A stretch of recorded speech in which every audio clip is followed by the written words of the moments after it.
Chers amis, nous commençons. Donc, nous parlons ces temps-ci, comme chaque dimanche, la relation entre le Rabbi et l'État d'Israël. Et donc, la dernière fois, nous avions parlé, puis j'enlève mon chapeau parce que c'est un peu chaud. Nous avions parlé la dernière fois de ce qui s'était passé pendant la guerre de Yom Kippour 1973. Et ensuite, voilà comment le Rabbi avait déploré que le gouvernement israélien n'ait pas permis aux chefs militaires de faire ce que prévoit la halakha, c'est-à-dire qu'en cas de danger de mort, les seuls qui sont habilités à se faire entendre, ce sont les spécialistes, c'est-à-dire en médecine, les médecins, les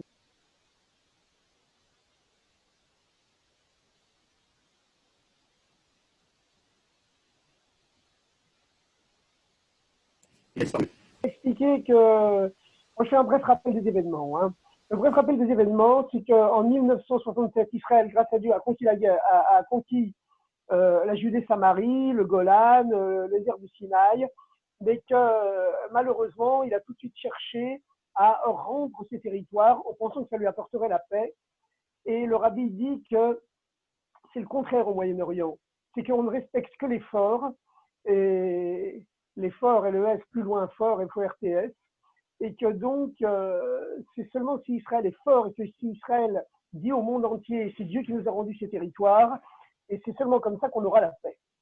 Voilà. Évidemment, l'objectif du Rabbi, c'est la paix, et dire qu'il y a le camp de la guerre, c'est le camp de ceux qui veulent tout garder tous les territoires de 67, conquis en 67, et eux, c'est le camp de la guerre, et ceux qui veulent tout rendre, c'est le camp de la paix, c'est une terrible affabulation, c'est exactement le contraire. Malheureusement, c'est un peu le même cas de figure des démocraties occidentales qui croyaient acheter la paix en faisant des compromis sans arrêt avec l'Allemagne nazie, en lui rendant tout ce qu'elle demandait et ce qui était logique d'après les lois de la logique humaine et d'après les lois aussi des grands principes internationaux, puisque la raison pour laquelle les démocraties occidentales, la France, l'Angleterre, les États-Unis même, avaient obligé la Tchécoslovaquie à céder la portion stratégiquement la plus importante de son territoire lors de la conférence de Munich en septembre 1938 à l'Allemagne, c'est parce que cette petite région des Sudètes qui contenait 80% des ressources énergétiques et des ressources militaires et industrielles de la Tchécoslovaquie, eh bien, sans cette région, la Tchécoslovaquie était incapable de se défendre face à l'Allemagne. C'était la petite région des Sudètes. Et dans cette petite région des Sudètes, donc limitrophe à l'Allemagne, il y avait une majorité d'Allemands, 3 millions d'Allemands contre seulement 2 millions de Tchèques. Donc c'est au nom du droit des peuples à disposer d'eux-mêmes, au nom de la démocratie universelle, que Hitler, avait exigé la cession de cette région des Sudètes à l'Allemagne. Et finalement, l'Angleterre et la France s'étaient inclinés pour sauver la paix mondiale. Mais finalement, ça n'avait fait que renforcer l'extrémisme en Allemagne, si bien que même les généraux allemands qui espéraient que les franco-anglais réagiraient, ce qui leur aurait permis de renverser Hitler, parce qu'ils voulaient, les généraux allemands, renverser Hitler, ils avaient compris qu'il était fou, qu'il était un danger pour l'Allemagne, eh bien, finalement, grâce à ce succès qu'avait eu Hitler lors de la conférence de Munich, où les démocraties occidentales avaient obligé la Tchécoslovaquie à abandonner à l'Allemagne la partie la plus importante de son territoire, les Sudètes, sous prétexte qu'il y avait une majorité d'Allemands pour convenir aux droits des peuples à disposer d'eux-mêmes, ça a encouragé, ça a renforcé le prestige de Hitler auprès de la population allemande. Il est devenu tellement populaire que les généraux qui voulaient le renverser par un coup d'État avaient les mains liées. Ils ne pouvaient plus rien faire. Et 6 mois plus tard, les Allemands ont envahi le reste de la Tchécoslovaquie. Et puis ensuite, ils se sont pris à la Pologne. Cette fois-ci, les Franco-Anglais ont réagi. Ils ont déclaré la guerre à l'Allemagne, mais c'était beaucoup trop tard. Et en vérité, la conférence de Munich, ça avait été un coup de marteau final. Mais les Franco-Anglais avaient toléré toutes les violations de toutes les clauses du traité de Versailles de 1918 en permettant le réarmement de l'Allemagne, qui était interdit par le traité de Versailles de 1918, en permettant le retour du service obligatoire, en permettant l'instauration de lois antisémites en Allemagne dès 1935, ce qui signifiait profondément que l'Allemagne avait décidé de s'attaquer aux fondements les plus profonds de la civilisation occidentale, qui sont bien sûr la Bible et le judaïsme, ce qu'ils appellent le judéo-christianisme. Et donc, voilà, et que véritablement, il entendait faire tout ce qu'il y avait dans Mein Kampf. Et puis ensuite, effectivement, les franco-anglais avaient baissé les bras partout et ça renforçait sans arrêt l'extrémisme allemand. Et finalement, ça a amené la guerre, au contraire de la paix. Eh bien, le rabbi estimait que ce qui se passait, les relations entre Israël et les États arabes autour, les dictatures arabes autour, dans lesquelles d'ailleurs beaucoup de nazis s'étaient réfugiés, hein, en particulier en Égypte et en Syrie, ben, c'est exactement le même processus. C'est que toute tentative de compromis, eh bien, au lieu d'amener la paix, ça renforce les éléments les plus extrémistes chez les Arabes et ça anéantit encore plus le camp de la paix qui reste minoritaire mais qui existe quand même chez les Arabes. Alors voilà. Donc le rabbi avait expliqué que c'était un véritable miracle qu'en 1967, lorsque 3 semaines après la victoire du 6 jours, les Israéliens avaient contacté les Américains en leur demandant de transmettre à tous les pays arabes qui avaient été vaincus, la Syrie, la Jordanie et le Liban pendant la guerre du 6 jours de 67, eh bien, Israël demandait aux Américains de transmettre à ces pays arabes qui, lui, Israël était prêt à rendre tous les territoires conquis en 67 à condition contre un traité de paix, mais la reconnaissance officielle donc de l'État d'Israël. Mais le rabbi a dit miraculeusement, les Arabes n'ont pas pu croire que c'était vrai. Et ils ont pensé que ça ne pouvait être qu'une ruse, et parce que ça leur semblait complètement invraisemblable, alors qu'ils avaient déclaré une guerre d'extermination contre Israël, et bien que Israël fasse preuve d'une telle bonté, d'une telle gentillesse, d'une telle naïveté, ça leur semblait inconcevable, logiquement inconcevable, et donc ils ont refusé. Et puis, bon, il y avait d'autres raisons aussi pour lesquelles ils ont refusé. C'est que, comme l'avait dit Gamal Abdel Nasser, le président égyptien, dans ces années-là, dans les années 60, moi, j'accepterais de rencontrer des dirigeants israéliens pour discuter avec eux. Et dans ce cas-là, je me ferais assassiner dans la semaine qui suit. Parce que l'opinion publique était tellement portée à blanc, chauffée à blanc, avec des poncifs et des archétypes antisémites permanents dans les médias, dans le système éducatif, que la population n'était pas prête à accepter un dialogue avec Israël, tant elle était complètement éduquée dans un sens extrémiste. Voilà. Et vous savez, l'éducation, ça peut tout faire. Comme on l'a bien vu, hein, c'est que finalement, les Allemands, après la guerre de 1945, ils ont été complètement rééduqués. Toute propagande antisémite et toute propagande nazie a été interdite. Au bout de 20-30 ans, c'est une nouvelle génération qui était en Allemagne, qui n'avait plus rien à voir et qui condamnait les atrocités qui avaient accompli leur père. Seulement Israël n'a jamais utilisé cette méthode de rééducation vis-à-vis des Arabes de Judée-Samarie et de Gaza qu'il a sous son contrôle depuis maintenant environ 50 ans. Enfin, ceux de Judée-Samarie, parce que ceux de Gaza, on les a abandonnés à leur triste sort en 2000.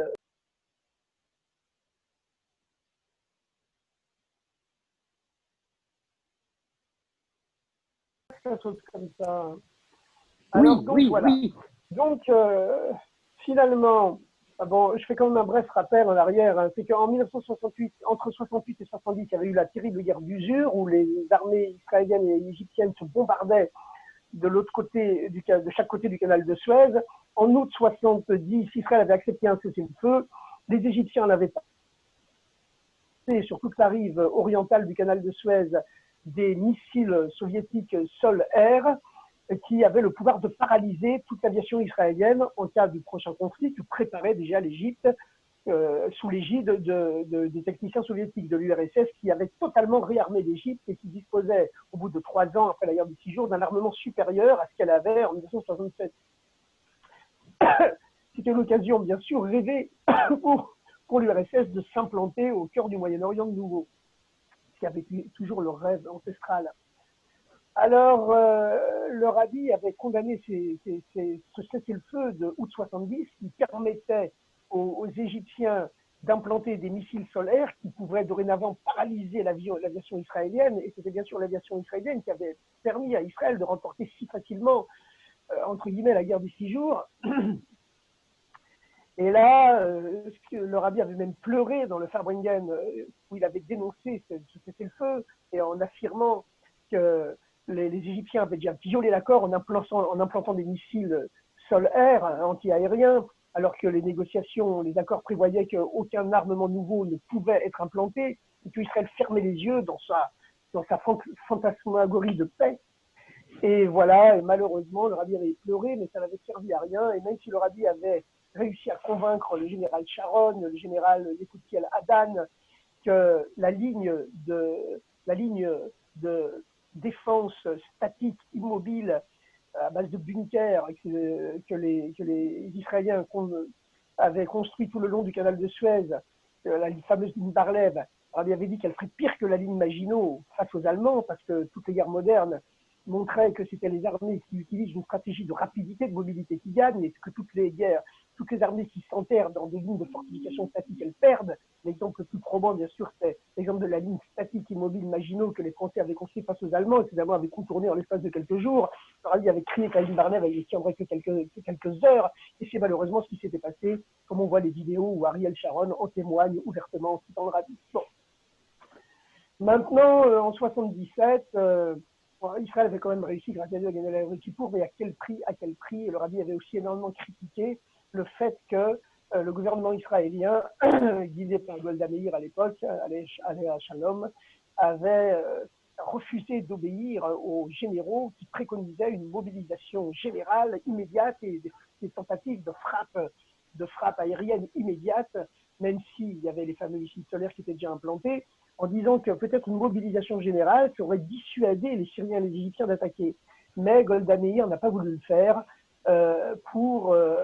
et d'ailleurs même Moshe Dayan, qui avait quitté l'armée et qui était devenu ministre, à partir du moment où il était dans le clan politique, il avait perdu toute sa faculté de jugement. Et ça a été le désastre des premiers jours de la guerre de Kippour, où Israël, grâce à Dieu, a réussi par miracle à rétablir la situation. Et le rabbi a ouvertement dit que c'était un miracle, en répétant la phrase qu'il associait au Mifta Tfilin, ce fameux Mifta qu'il avait lancé avant la guerre de 6 jours, et qui avait toujours dit, avait le pouvoir de faire tomber la peur sur les ennemis. Et il avait également rassemblé des tas d'enfants avant la guerre, demandé qu'on fasse des rassemblements d'enfants dans le monde entier, qu'on leur fasse répéter certains versets de la Torah, susceptibles de protéger le peuple juif, de leur faire donner la tzedaka, de répéter sans arrêt que les enfants avaient le pouvoir de détruire l'ennemi, et par leurs mots sacrés. Et après la guerre, il a dit j'ai prophétisé sans me rendre compte que je prophétisais. Niba, velo yadab niba. Bon, en tout cas, le rabbi avait énormément critiqué le fait que donc les hommes politiques aient eu un droit de décision, alors que d'après la Torah, c'était seulement les généraux, les experts militaires qui avaient le droit de trancher, alors qu'eux demandaient une frappe aérienne immédiate et une mobilisation générale immédiate. Voilà. Ce que ni Golda Meir ni Dayan n'avaient permis. Le rabbi voulait également que Tsahal rentre quelques heures dans Damas et au Caire pour occuper ces deux capitales, parce selon lui, une guerre ne se gagne que lorsqu'on conquiert les capitales de l'ennemi. Et Dayan avait refusé de le faire parce qu'il avait trop peur d'une intervention soviétique. Et le rabbi affirmait qu'il connaît très bien la Russie, qui avait d'ailleurs des lignes directes téléphoniques avec le Kremlin à l'époque. Le rabbi affirmait que les Russes ne bougeraient pas. Bon, en tout cas, il y avait eu des pressions dès que les Arabes ont vu qu'Israël était en mesure de rentrer à Damas et au Caire. Ils ont supplié l'ONU de mettre en place un cessez-le-feu, et Israël a de nouveau cédé aux pressions et a accepté le cessez-le-feu alors qu'ils étaient à 100 km du Caire, où la route était libre, puisque les armées égyptiennes étaient encerclées dans le désert du Sinaï, et ils étaient à 30 km de Damas. Et voilà, au grand regret du rabbi, qui a dit que cette démonstration psychologique aurait permis d'avoir une paix très très solide pendant des dizaines d'années. Ensuite, il y a eu la visite d'Anouar el-Sadat, après que Nasser soit mort. Anouar el-Sadat est venu en 77 à Jérusalem. Il a dit qu'il acceptait de reconnaître l'État d'Israël, d'accepter de faire la paix, de signer un accord de paix. Il y a eu des échanges d'ambassadeurs. Ça a été une nouvelle sensationnelle, saluée par le monde entier, sauf par le rabbi, parce que ces accords de paix, c'était seulement au prix au retour du Sinaï à l'Égypte. Et le rabbi a déploré en disant que c'était quelque chose de terrible qui s'était passé, une terrible défaite morale et surtout politique et stratégique et militaire pour l'État hébreu, parce qu'au Moyen-Orient, on ne respecte que l'effort et que pour l'ensemble du Moyen-Orient, eh bien, le résultat de cette rétrocession du Sinaï à l'Égypte, cela signifiait pour tout le Moyen-Orient et pour tout l'ensemble du monde arabo-musulman, du Maroc jusqu'à l'Indonésie, qu'avec une série de succès militaires et de guerres de harcèlement progressifs, même si ça pourrait durer des dizaines et des dizaines d'années, on finirait par faire céder Israël. La preuve, c'est que là, grâce à la victoire initiale des premiers jours de la guerre de Kippour, même si Israël avait ensuite complètement renversé la situation, eh bien, les Égyptiens ont célébré cette victoire politique comme une victoire militaire absolue. Les armées égyptiennes qui avaient été encerclées dans le désert du Sinaï et qui étaient en train de mourir de faim et de soif si Israël ne permettait pas des convois de nourriture, jusqu'à l'aboutissement des accords de cessez-le-feu, eh bien, ils ont été accueillis comme une armée de vainqueurs triomphalement quand ils sont rentrés en Égypte. Chaque année, l'Égypte s'est mise à fêter la victoire de la guerre de Kippour. C'était quelque chose, un désastre moral, et un désastre moral qui est quelque chose de terrible, parce que pour tout le Moyen-Orient, ben voilà, ça s'est affiché qu'avec des pressions militaires, même limitées, on pourrait finalement faire craquer Israël, qui a un État moralement faible. C'est un peu la même attitude que le nazisme, hein, que Hitler vis-à-vis des démocraties occidentales, qui estime toujours, contre l'avis de ses généraux, que les démocraties occidentales, elles étaient ontologiquement lâches et que donc elles s'écraseraient toujours. Et puis finalement, il s'est trompé, puisque finalement l'Angleterre, alors que finalement la Tchécoslovaquie a été complètement détruite en mars-avril 38, bah, finalement, les Anglais eux-mêmes ont craqué et puis ont renoncé à leur politique d'apaisement, mais c'était déjà trop tard, les Allemands étaient déjà surarmés. Voilà. Bon, enfin voilà, c'est le cadre général. Alors ensuite, à partir du moment où l'Égypte a signé des accords de paix, les fameux accords de Camp David, qui ont été signés par Anwar el-Sadat, par Menachem Begin, en présence du président américain extrêmement toujours anti-juif, hein, le président Jimmy Carter, eh bien, l'Égypte a été expulsée pour cause de trahison de la Ligue arabe, mais l'irrédentisme et l'extrémisme anti-israélien qui s'est reporté vers la Syrie et surtout vers l'OLP. En 1970, Nasser avait expulsé l'OLP d'Égypte. L'OLP s'était réfugiée en Jordanie, mais elle avait tenté de créer, sous l'égide de Yasser Arafat, une sorte d'État dans l'État en Jordanie. Le roi de Jordanie, Hussein, n'avait pas accepté cette semi-indépendance quand on avait créé l'OLP, l'Organisation de libération de la Palestine d'Arafat, à l'intérieur de son propre territoire, en Jordanie. Il avait bombardé au napalm les camps palestiniens. Il avait fait 20 000 morts en l'espace de quelques jours. Arafat avait été l'embrasser pour faire la paix, en l'appelant mon frère, comme d'habitude. Mais ensuite, il avait été obligé de s'enfuir de Jordanie avec tous les cadres de l'OLP, tous les combattants de l'OLP. Ils se sont réfugiés dans le seul pays arabe qui était trop faible pour ne pas les accepter, le Liban, parce qu'il était hors de question que la Syrie ou l'Irak les acceptent. Alors, à partir du sud Liban, où ils se sont implantés et qu'ils ont transformé en Fatahland. Aujourd'hui, c'est devenu un Hezbollah-land. À l'époque, c'était Fatahland. Ils ont commencé à multiplier les tentatives d'attentats en Israël. Ils sont infiltrés en Israël. Il y a eu le fameux épisode de Maalot en 1974, où des dizaines d'écoliers, de lycéens dans une école ont été pris en otage et massacrés. C'était à l'époque du fameux Mifta Mezouza en Israël, voilà, où leur rabbi avait demandé de vérifier les mezuzot et le nombre de morts et de mezuzot pas cachés avait coïncidé. C'était horrible. Le rabbi avait demandé qu'on n'en fasse pas un grand bruit dans les grands médias, mais qu'entre nous, on pouvait se raconter quand même pour montrer le pouvoir de protection des mezuzot. Le rabbi avait bien précisé qu'il ne fallait pas considérer ça comme une punition, que Dieu préserve, pas du tout. Mais c'est le contraire exactement, mais que c'est comme un soldat qui va à la guerre, à qui on n'a pas donné de casque, eh bien, qui est touché malheureusement, eh bien, à la guerre, il y a toujours un risque, mais avec un casque aurait pu le protéger, voilà. Et puis, dans ces années-là, lorsqu'il y avait eu le raid de l'NTB en 1976, le rabbi avait également souligné que dans tous les passagers de l'NTB, eh bien, il y avait personne qui avait toutes ces mezuzot cachères chez lui. Et soit il y avait des gens, avec dit le rabbi, deux cas de figure, soit des gens qui avaient des mezuzot à chaque porte et pas toutes cachères, soit des gens qui avaient des mezuzot cachères mais pas à chaque porte.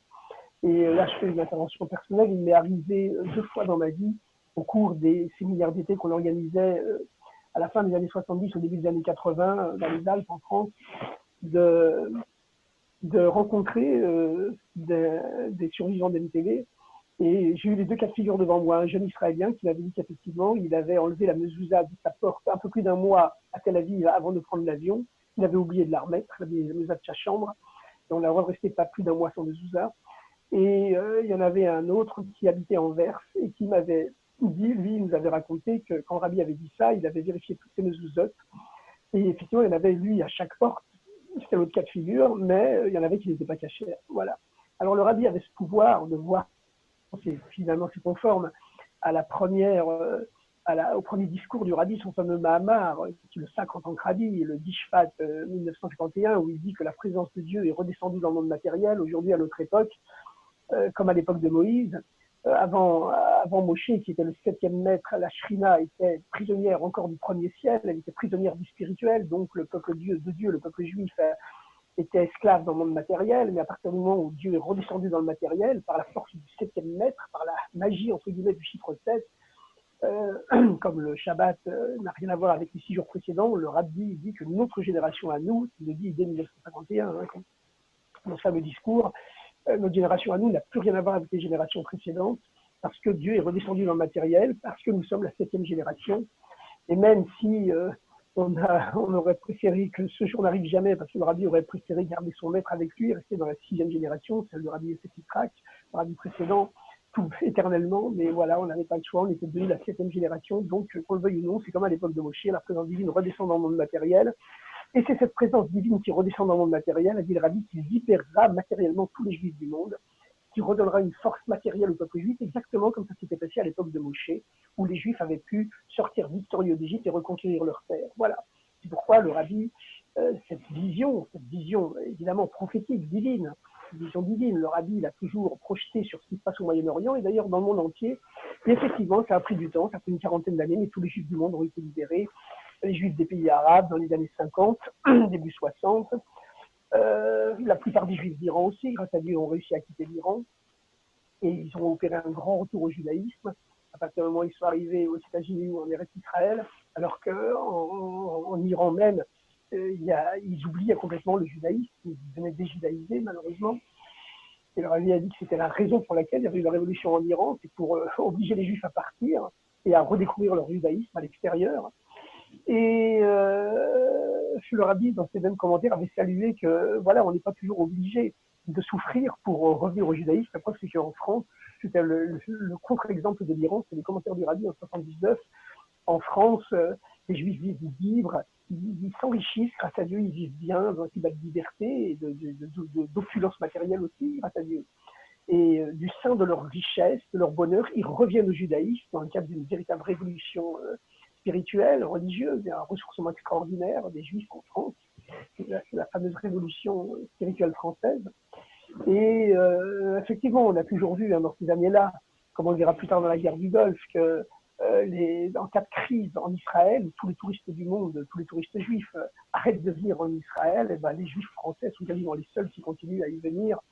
Voilà, c'est une révolution spirituelle qui s'est opérée en France. Et cette fois-ci, pas du tout en passant par le mal. Pas du tout en passant par le mal, comme en Iran, le Rabbi avait dit, Dieu utilise en Iran la main gauche, en Israël, en France, la main droite. Bon, c'est comme ça. C'est le mystère. Nous échappe, mais tel que le Rabbi les analyse.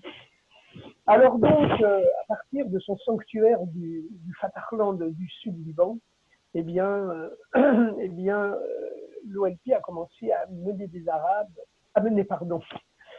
je fais des raccourcis, à mener des raccourcis mal placés, des attentats en Israël, à Maalot en 1974. Ensuite, il y a eu le fameux bus détourné sur l'axe Haïfa-Tel Aviv, dont les passagers ont été massacrés, chez nous comme Daman, qui vengent leur sang. Et puis, il y avait même des Palestiniens de l'OLP qui tentaient de passer la frontière libano-israélienne en URL, en ULM, en petit avion presque portatif, pour commettre des attentats. L'OLP perpétrait également des attentats en dehors d'Israël, à partir de ces bases du sud-Liban et de Damas aussi, car il y avait une partie de l'OLP soumise à Damas qui, elle, travaillait à partir de ces bases damasiennes. Voilà, le Rabbi, en 73, il avait déploré qu'Israël n'ait pas été jusqu'à Damas, ce qui aurait permis, pendant quelques heures d'occupation de la ville, de s'emparer de tous les plans terroristes anti-israéliens et anti-juifs dans le monde entier qui étaient préparés à Damas. Bon, alors finalement, il y a eu aussi l'attentat contre un ambassadeur d'Israël en Argentine, je crois, à l'époque, organisé par l'OLP, qui commençait à s'en prendre à tous les intérêts israéliens dans le monde, à travers des attentats, à travers des détournements d'avions, soit en Israël, contre la population civile. Alors finalement, Menachem Begin, qui était monté au pouvoir à cause de la grande crise morale qui avait causé la guerre de Kippour, où le peuple israélien s'était révolté finalement contre l'attitude de son gouvernement, qui avait laissé les Arabes attaquer les premiers, alors qu'ils savaient pertinemment que ça mettrait la population israélienne en danger et que ça causerait la vie de beaucoup de soldats, et tout ça à cause de la peur de l'opinion mondiale. Donc les Israéliens se sont débarrassés du club socialiste qui avait créé l'État d'Israël, et avec en tête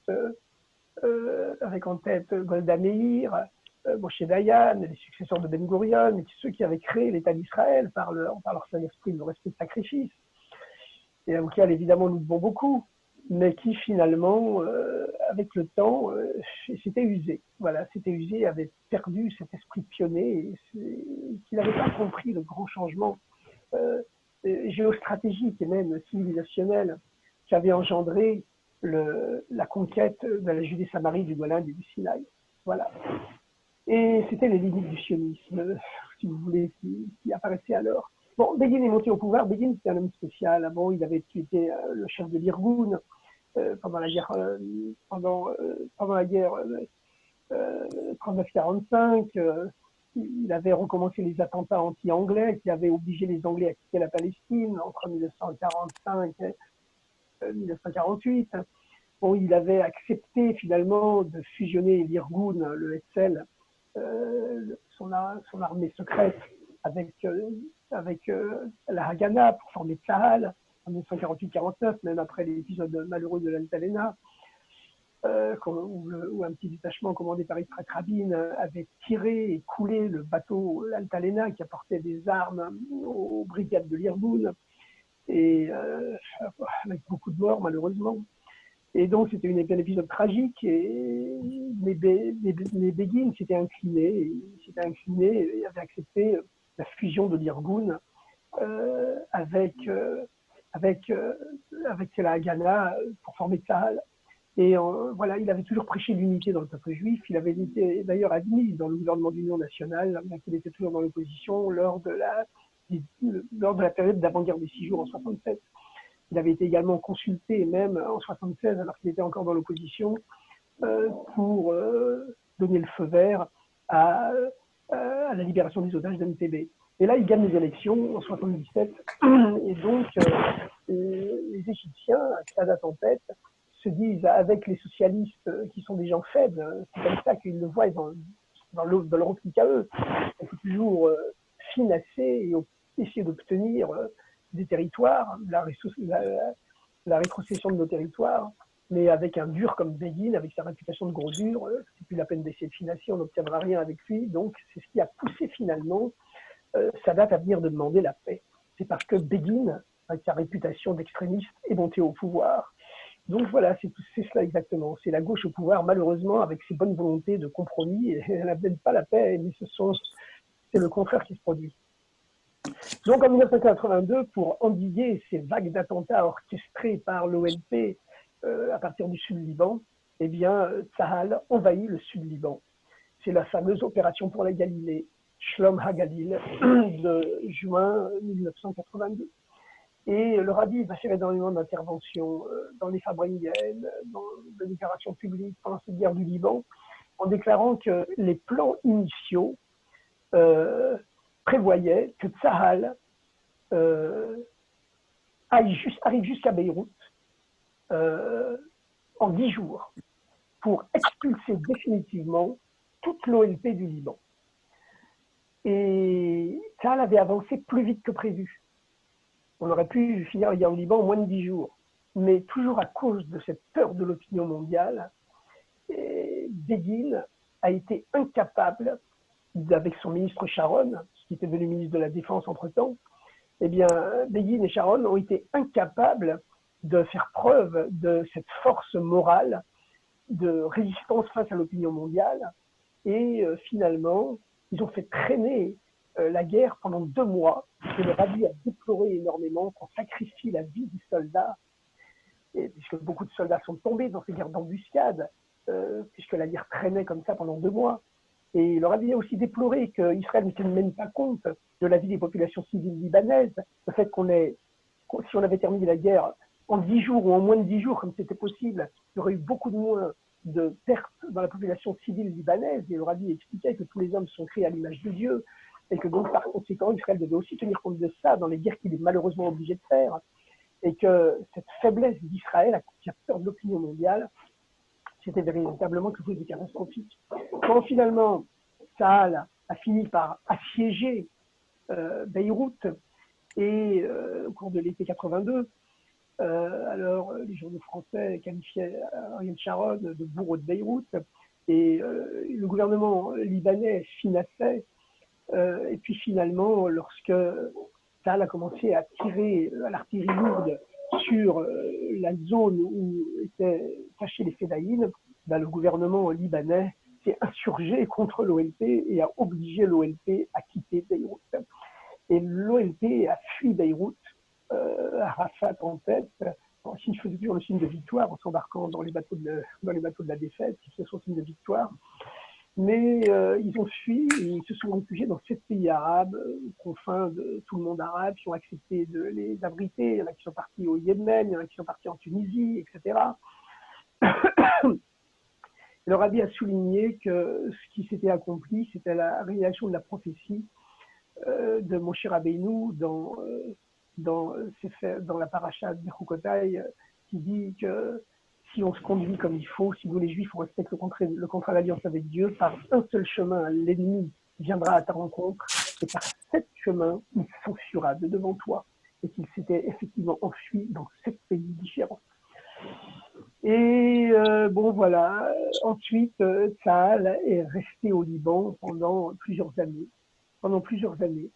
mais finalement a refusé de prendre les mesures qu'il fallait, a permis le retour d'une grande partie des réfugiés, parmi eux beaucoup de terroristes, de membres de l'OLP infiltrés, et finalement, malheureusement, je pense que c'était en 1990, je me souviens plus exactement de la date, mais en tout cas, finalement, lorsque la gauche est revenue au pouvoir en Israël, eh bien, l'armée israélienne a complètement évacué le sud Liban.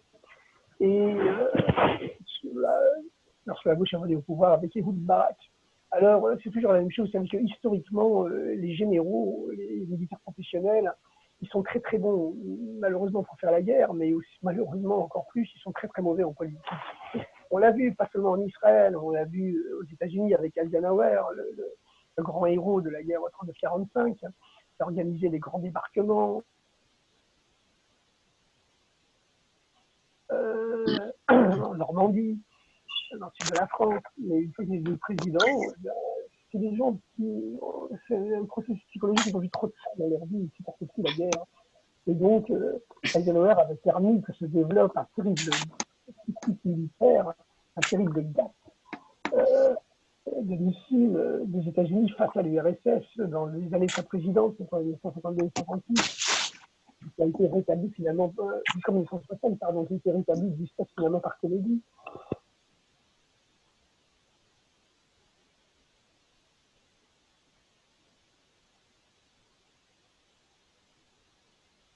Donc voilà. Alors donc, Israël a évacué le sud Liban, puis ça a été la même catastrophe chaque fois qu'Israël évacue un territoire. Hein. Non pas une preuve de bonne volonté d'Israël, mais ça a été une preuve de faiblesse. Et immédiatement, le parti extrémiste guidé par l'Iran téléguidé par l'Iran, le Hezbollah a pris une popularité extraordinaire au Liban, puisque c'est lui qui a réussi à chasser les Israéliens. Donc, il a réussi même à rentrer dans le gouvernement libanais, avec 2 ministres qui siègent dans le gouvernement libanais, ce qui fait que virtuellement, avec des ministres Hezbollah dans son gouvernement, le Liban se retrouve de nouveau en état de guerre face à Israël. Donc, c'est ce qui nous a valu la fameuse première guerre, malheureusement, qui aurait été la dernière qu'Israël a perdue, entre guillemets. Mais quand même, ça a été un désastre en 2006, cette deuxième guerre du Liban, où on a vu 3000 miliciens du Hezbollah tenir tête à Tsahal pendant près d'un mois, pendant un mois entier, et paralyser toute l'activité économique dans toutes les villes du Nord, alors qu'il y avait à l'époque 14 000 missiles. Évidemment, la moitié ont été détruits par l'aviation israélienne dans les premières heures ou les premiers jours du conflit. Mais ce qu'ils avaient gardé a réussi à paralyser toute la vie économique en Israël, et c'est même toute la vie civile, hein, pendant un mois. Il a fallu un mois à Tsahal, sous-équipé, avec, il faut le dire, un Premier ministre complètement incapable, qui était Ehud Olmert. Mais enfin, tout ça, c'était la conséquence du retrait de Gaza qui s'est produit un an plus tôt. Enfin, nous enjambons la situation, revenons à ce qui se passe dans ces années 1980. Alors, en 1988, il se passe un grand scoop. C'est qu'en 1988, pour la première fois dans l'histoire moderne de l'État d'Israël, le rabbi va intervenir directement dans la vie politique en Israël. En 1988, Israël existe depuis 40 ans. Le rabbi, tout le monde m'entend bien toujours, hein? Oui? Oui, oui, on t'entend, Ouh, on t'entend, on t'entend. magnifique. Donc, en 1988, le rabbi intervient pour la première fois dans la vie politique israélienne. Là, depuis 40 ans que le rabbi est rabbi, eh bien, le rabbi n'a jamais donné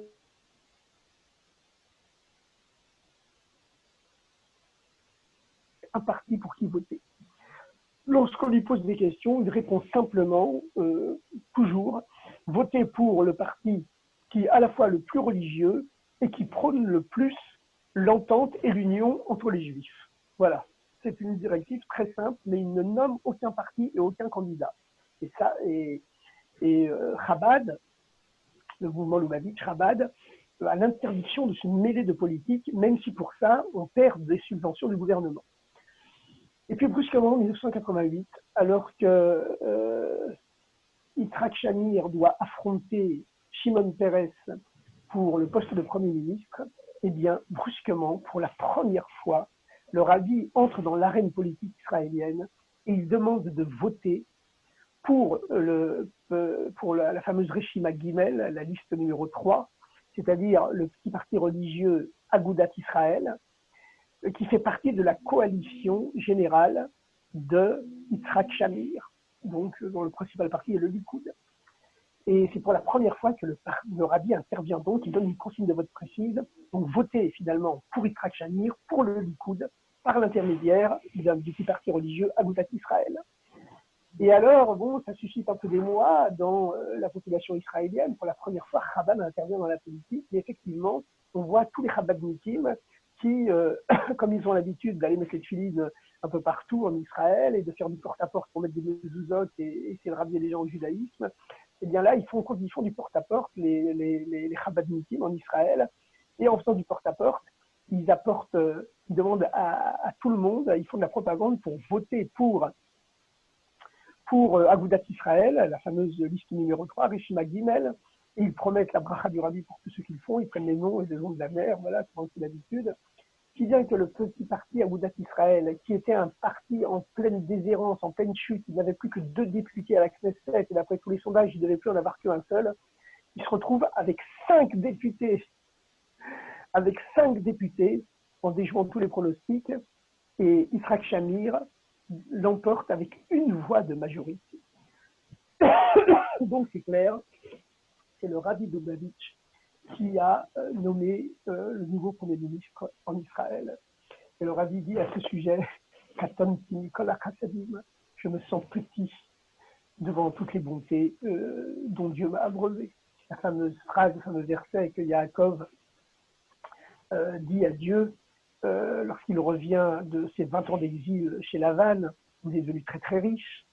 Et il apprend que Esav, son frère jumeau ennemi, vient à sa rencontre avec 400 hommes armés. Yaakov envoie des cadeaux devant Esav, et puis il se prépare à la guerre, et puis il prie Dieu pour ne pas être tué, pour ne tuer personne non plus. Et il commence en disant à Dieu, en remerciant Dieu pour tout ce que Dieu lui a donné, en disant c'est un fameux verset de Chumash. Je me sens petit, dit Jacob, notre père, devant tout ce que tu m'as dit, toute bonté dont tu m'as abreuvé. Le rabbi dit la même chose après cette victoire de Yitzhak Shamir en 88. Le problème, c'est que Yitzhak Shamir ne va pas tenir toutes les promesses que le rabbi avait mis en lui. Et en tout cas, je vais quand même terminer sur une note relativement positive. La fameuse motion de censure qui s'est produite en 1990, donc 2 ans après l'élection de Yitzhak Shamir, il y a le ministre des Finances qui était Shimon Peres. Alors Shimon Peres avait perdu les élections, mais Yitzhak Shamir l'avait quand même incorporé et intégré dans son gouvernement avec le poste de ministre des Finances. Et en 1990, Shimon Peres, un grand héros, un des héros de l'État d'Israël, bien sûr, c'est lui qui avait organisé, qui avait convaincu le gouvernement de déclencher l'opération NPB, par exemple, sous ses dehors pacifistes. C'était aussi un homme d'action. Malheureusement, le rabbi estimait qu'avec sa vision, qu'on ne prie pas les Roms tous les territoires, il constituait un véritable danger pour Eretz Israël. Vous savez, comme je l'ai dit, on était parachat Shlach il n'y a pas longtemps, et le rabbi demande dans un commentaire pourquoi la Torah nous dit tellement de mal sur les explorateurs en expliquant tout ce qu'ils ont fait dans tous les détails, alors que la Torah n'aime pas dire du mal des gens, et surtout pas des Juifs, surtout pas de princes de tribu. C'est pour nous avertir que tous ceux qui sont aujourd'hui contre l'annexion de la Judée-Samarie, qui sont contre l'entrée des Juifs en Eretz Israël, commettent la même, entre guillemets, trahison. On ne peut pas parler de trahison parce qu'ils ne sont pas méchants. C'est involontaire, mais ils commettent la même erreur tragique qui apporte les mêmes conséquences terriblement néfastes sur le plan historique aujourd'hui que ce sont les Meraglim d'aujourd'hui. Ce que dit le rabbi, malheureusement, le rabbi prie pour que, comme il le dit toujours avec sa moyenne, il y a vos Ruach Marom qui descendent un souffle d'en haut qui les réveille. Enfin, le rabbi disait Shimon Peres, très gentil, mais il ne faut pas qu'il soit un seul jour au pouvoir. Alors en 1990, Shimon Peres prépare une manœuvre. Comme il est ministre des Finances, il arrive à soudoyer énormément de dirigeants religieux et également de partis religieux, moyennant finance, moyennant d'énormes subventions pour leurs yeshivot et leurs centres communautaires, etc., leurs centres éducatifs. Il persuade énormément de chefs religieux, notamment les chefs de Agudat Israël, les chefs du parti Chasse et d'autres chefs religieux encore, de voter une motion de censure pour destituer le gouvernement Shamir et nommer à sa place un autre gouvernement dont lui, Shimon Peres, sera le Premier ministre. Et malheureusement, les dirigeants des partis religieux israéliens pour qui le rabbi avait demandé de voter, le parti Chasse et puis d'autres encore acceptent parce que véritablement Shimon Peres leur promet une manne fabuleuse et ce sont des gens qui n'ont pas une conception véritablement géostratégique complète, ils n'ont pas cette vision du rabbi. Alors ils acceptent. Et puis donc au dernier moment, 2 députés d'Agudat Israël, un qui est Chabad et un qui est très très sympathisant Chabad, prennent conscience que c'est vraiment aller totalement contre la volonté du rabbi de permettre à Shimon Peres de renverser le gouvernement Shamir par cette motion de censure qui est la première motion de censure organisée dans l'État hébraïque. Elle fait partie des règlements, il n'y a pas de constitution en Israël, mais elle fait partie des règlements de l'État d'Israël. Une motion de censure pour renverser un gouvernement, c'est possible, mais ça n'avait jamais été appliqué. Et là, pour la première fois, Shimon Peres est prêt à l'appliquer. Yitzhak Rabin, qui pourtant fait partie de la gauche, au même titre que Peres, avait parlé de Targil Hamasriach, en l'occurrence de manœuvres pourries. Mais, excusez-moi, Mais finalement, ça s'est fait. Et au dernier moment, les deux députés, Chabad et pro-israéliens, pro-Rabbi, pardon, les deux députés se sont cachés. Ils ont refusé de se rendre à la Knesset le jour où Shimon Peres devait être intronisé. Alors, il paraît que c'était le grand scoop journalistique, médiatique de ces années 1980, 90, 2000. Toute l'armada médiatique israélienne avait accouru à la Knesset, toutes les chaînes de télévision, etc., pour, pour le vote de cette fameuse motion de censure qui devait permettre les mathématiques. Shimon Peres, face aux 5 députés de l'Agudat Israël, avait la majorité. Puis brusquement, on se rend compte que 2 députés ne sont pas là. On les cherche dans tout Israël pendant une semaine. Pendant 15 jours, ils sont introuvables. L'un s'est caché à Kfar chez son frère.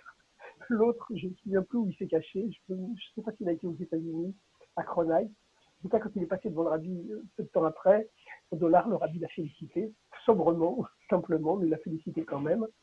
Et donc, à son grand désarroi, c'est une véritable scène de théâtre. Shimon Peres, alors que tout est prêt, et bien, il se rend compte qu'il y a 2 députés qui se cachent quelque part dans le monde, on ne sait pas où ils sont, et qui ont refusé de donner leur voix. Et comme ça s'est joué à 1 ou 2 voix de majorité, Shimon Peres n'a pas pu renverser le gouvernement Shamir. Donc, encore une fois, si vous voulez, il y a c'est cette force, cette puissance du rabbi, cette puissance spirituelle qui agit même dans le matériel. Et espérons que cette force va se concrétiser totalement maintenant avec la fin de ce virus et l'avènement du Mashiach tout de suite, immédiatement, maintenant. Voilà, je pense que la semaine prochaine, on pourra Amen. comprendre Amen. sur Israël et le rabbi. Voilà, et espérons que le Mashiach sera là et que, voilà, Amen. toutes ces histoires, toute cette obscurité aura été transformée entre-temps en lumière messianique. Razak. Merci beaucoup. Voilà, Merci. chers amis, à Merci. bientôt. Merci.